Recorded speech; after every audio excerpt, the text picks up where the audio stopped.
What's up, everyone? Welcome back to another review. This time we're taking a look at Dr. Strangelove, or How I Learned to Stop Worrying and Love the Bomb, directed by Stanley Kubrick.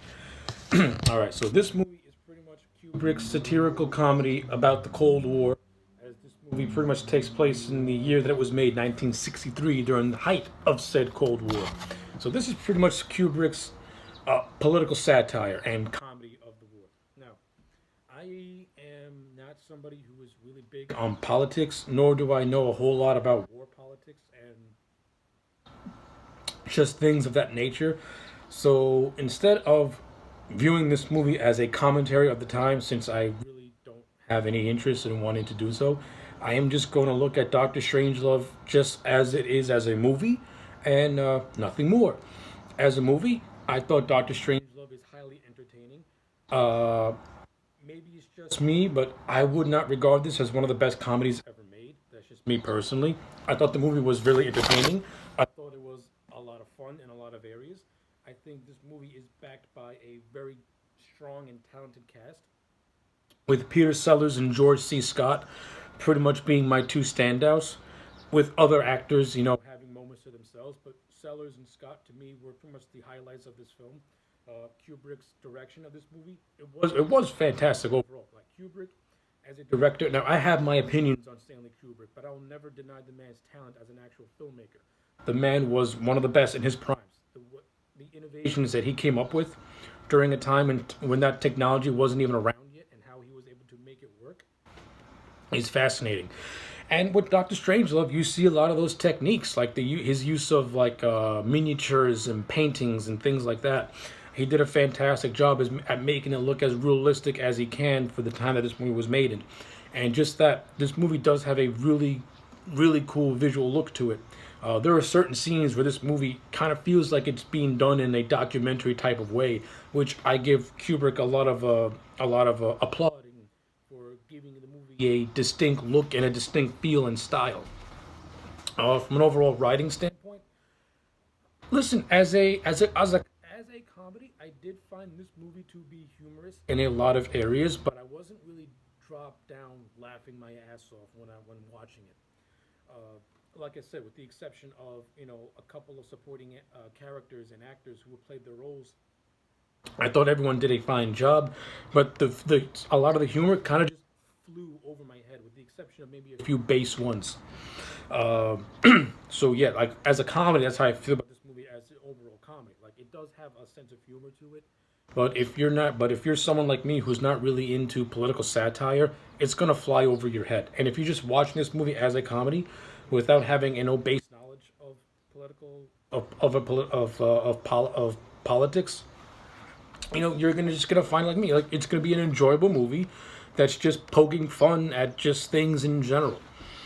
So that's how my overall feel about the film in terms of that aspect. Now, let me talk about what I actually do think this movie is really strong with, and that is with its cast. Aside from Stanley Kubrick's direction and really good cinematography and special effects works, the cast overall is what makes this movie works. As I mentioned, Peter Sellers in this movie is fantastic. He's basically playing three different characters with three distinct personalities. He's playing a character called Lionel Mandrake. He's playing the president of the United States named Merkin Muffley, and he's playing a ex-Nazi German scientist who is now a U.S. scientist named Dr. Strangelove. And he gives all these characters distinct personalities, and he does a fantastic job at bringing these personalities to life.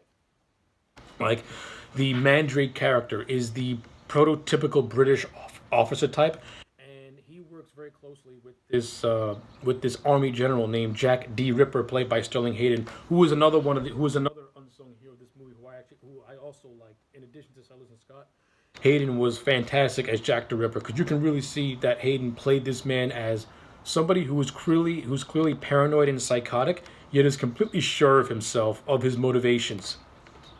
And it's actually Ripper who pretty much sets the movie's plot in motion, since he believes the Russians are poisoning the American water supply. So he launches a full blown strike on them, and this encourages the Russians to do a counterattack of their own.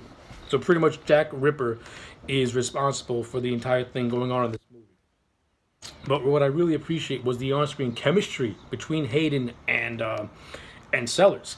The Mandrake character, he only interacts with two other characters, and was one other character aside from Ripper, and this is a character called Backguano. And the way Sellers plays off Hayden is fantastic because Sellers is pretty much being the voice of reason, and Mandrake trying to make sense of what this psychotic army general Jack Ripper is doing. And like I said, I thought Hayden did a fantastic job at conveying the paranoidness, yet somebody who is completely justified in what he's doing. And you have the Mandrake character trying to like put sense into the man.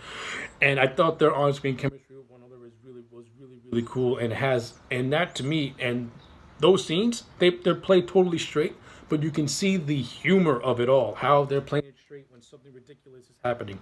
So I appreciate that.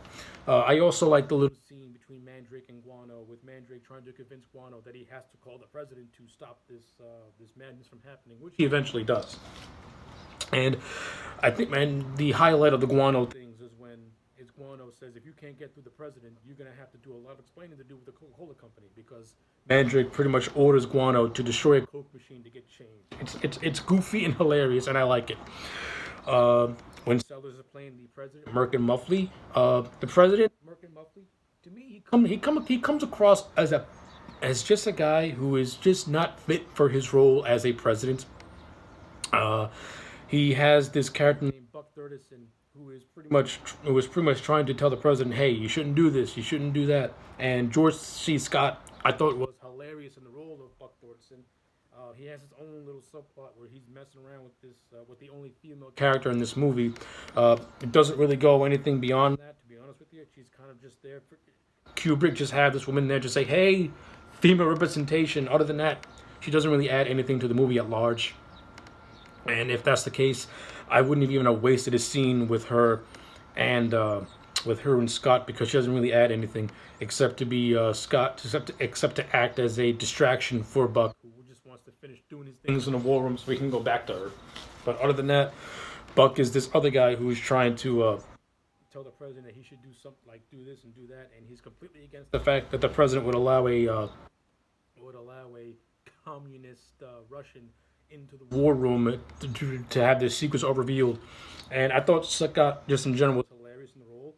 And I liked Sellers as the president because he really played him as being very, very timid-like.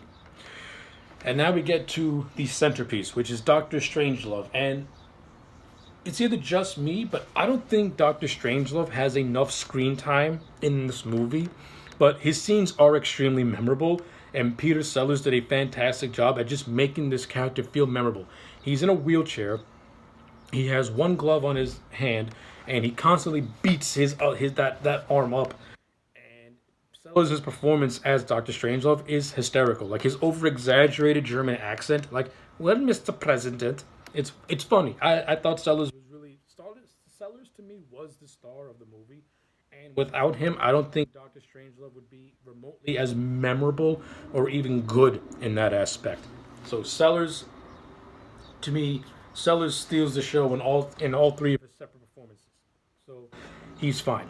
And there's this subplot going on with this character called Major King Kong, played by Slim Pickens. He's actually in one of the B-52 bombers that was launched into the air by Jack Ripper, and his whole thing, and his entire squadron is pretty much responsible for dropping the bombs when it eventually does. But I thought Slim Pickens was fine in the role. He had a couple of funny moments and a couple of funny scenes.